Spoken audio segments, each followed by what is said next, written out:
High to continue to show His mercy on our leader, Prophet Muhammad, his household and companions and followers till the day of accountability. Today we are discussing part of life history of Umar bin al-Khattab. Very small part of his life history. We have discussed Siddiq Radiyallahu Anhu last week in summary. Umar was a tough personality.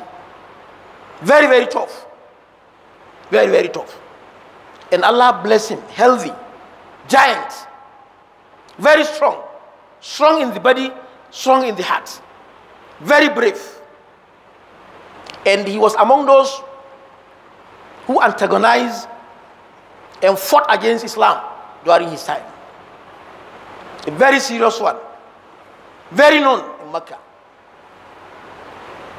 In fact, it has reached a level that Umar bin al-Khattab and his gang used to go around to check where there is any nobody who has accepted Islam to be dealt with. They use their resources, they use their connection, they use their energy, they use their mental faculty, they do anything they have to deal with the situation. And Umar bin al-Khattab is among those whom people are scared of even accepting Islam in Mecca then. And to cut the whole story short, when that plot and plan to kill Rasulullah was on, and they were in forefront with his sword out for action, he met a companion of Rasulullah who has accepted Islam secretly. Because in Mecca there are those who are Muslims but in hidden. He said, "Where are you going?" He said, "I'm going to that man." Then he said, "Even your sister have accepted the religion. My sister, my blood, you know how it would look like in Umar." He said, "Let me go and deal with her first." And he went to her. When they had the knocking of Umar, some narration said the man, the husband of his sister, entered under under the bed. They know who Umar is. She came out boldly and welcomed him. He said, "I heard that you have accepted Islam." She said, "Yes.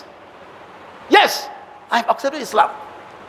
Number one, he was shocked that a woman can confront him in Mecca and said she has accepted Islam. That was a shocking point for Umar bin al-Khattab. He don't expect even a man in Mecca to look at his face and said he has accepted Islam. Talk less of a woman. And Iman charges you. It makes you not to compromise. And that was what was displayed in the sister of Umar bin al-Khattab. She said, "And what? What can you do? You cannot do anything. You cannot change my mind." He became soft. And she was reading Quran. She continuously she was reading.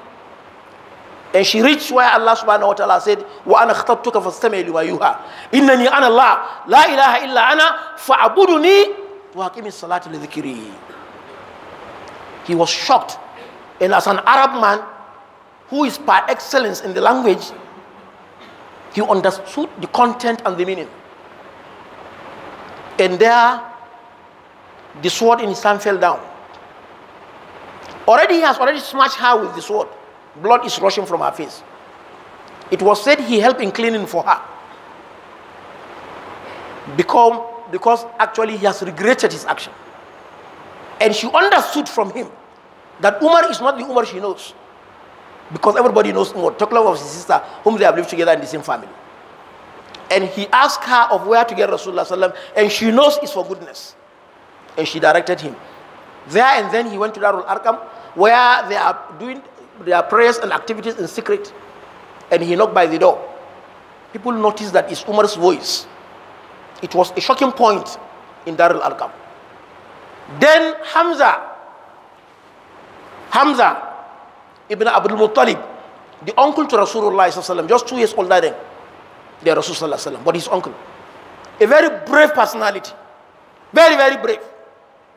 When he noticed the changing of positions of Sahabas, he said, "You should be calm. It is Umar. And allow me to deal with the situation. Allow me alone to handle Umar." And he went to the door and he brought Umar. He locked him up and brought him before Rasulullah sallallahu. These are men whom Rasulullah has trained to be real men, not men in trousers as we are having today. Real men of Iman. And he said, what brought you? He said, Ashhadu Allah ilaha illallah wa ashhadu anna Muhammad Rasulullah. Before that, Hamza had made a statement that if you come with goodness, you have goodness here. And if you come with evil, we are going to give you the evil and more in addition. These are real men whom Muslims should be proud of. Muslims should know about their history and they should compare with the situation today we are in. It's a terrible situation. Very, very bad situation.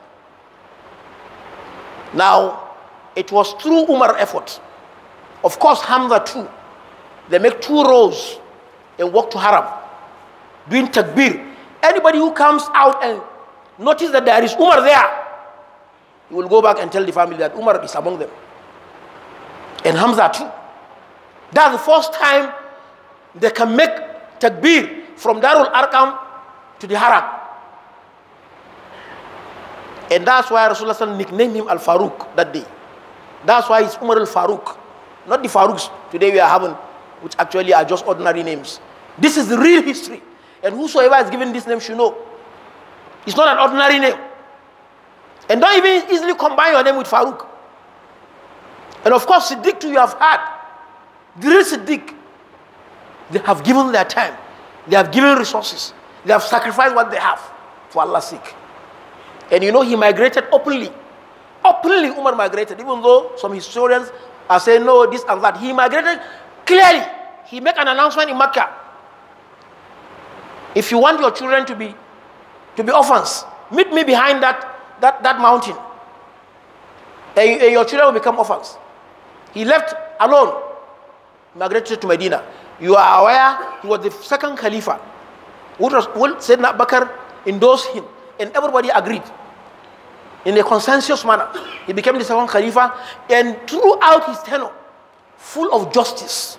It was during his time the expansion of Islam was carried out. The mosque, Damascus, Egypt, Syria, Palestine, all of them under the regime of Umar bin Khattab, they accepted Islam through his vanguards, his soldiers, people like Walid bin Khalid, Radiyallahu Anhu, people like Amr bin al-As. These are wonderful companions. He doesn't used to eat in his house until when he went round Medina. How many governors will go around? How many chairmen? Not even going around, making sure that people are having basic needs. One day he was on his tour and he met a house, crying. He knocked at the door, seek for permission, entered, met the woman. What is happening? She said, these are orphans. I don't have anything to give them. This cry is because of hunger. And what you see on the fire is water ordinary. I just want them to cry and be tired of crying so that they will sleep. Umar said, Wayhak. Umar, you are in trouble. You are in trouble. In your house, you have eaten. And in Medina, which you are leading, people are in hunger, orphans. He rushed to Bayt al-Mal, the store. And he took on his head a sack of sha'ir. When his servants who are around him are trying to assist him, he said, don't assist me. You cannot assist me for Allah subhanahu wa ta'ala. When people are dying of hunger in Medina, and in my house people are eating, you here also are eating. He went there, he made sure he's there, he supervised until when the food is ready, they ate and they slept before Umar left, and he said to her, come to Bayt al-Mal to be collecting food for these orphans. That is Islamic leadership. No Western man can tell you of justice. They cannot tell you justice. When you are reading the real history of Islam, when you are reading about our leaders are people actually who are conscious of Allah subhanahu wa ta'ala.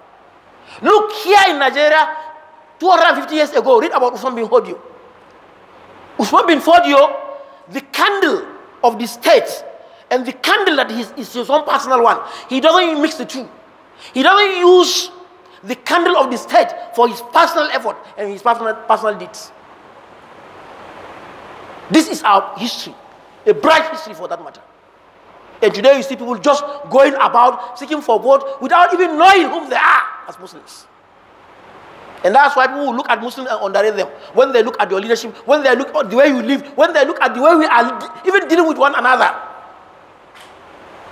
Islam is a religion of fairness and justice. Nobody can tell you justice when you are discussing Islam. It's rubbish. Unfortunately, the orientation is a Western orientation. Very terrible. Umar was killed performing prayers by Lulul Majusi. He stabbed him, and that marks the end of Umar bin Khattab. He's in Jannah, inshallah, and all the companions. Let us have time to read about our leaders, especially the companions. The four rightly guided caliphs. You know we are a mess. Allahumma a'izzil Islam wal Muslimin wa dammir a'da'ana a'da'aka a'da'ad-din. Allahumma alayka bil kafara wal fajara wal fasaka alladhina yukiduna lil Islam kayda. ربنا آتنا في الدنيا حسنة وفي الآخرة حسنة وقنا عذاب النار إن الله وملائكته يصلون على النبي يا أيها الذين آمنوا صلوا عليه وسلموا تسليما اللهم صل على محمد وعلى آل محمد كما صليت على إبراهيم وعلى آل إبراهيم في العالمين إنك حميد مجيد اللهم بارك على محمد وعلى آل محمد كما باركت على إبراهيم وعلى آل إبراهيم في العالمين إنك حميد مجيد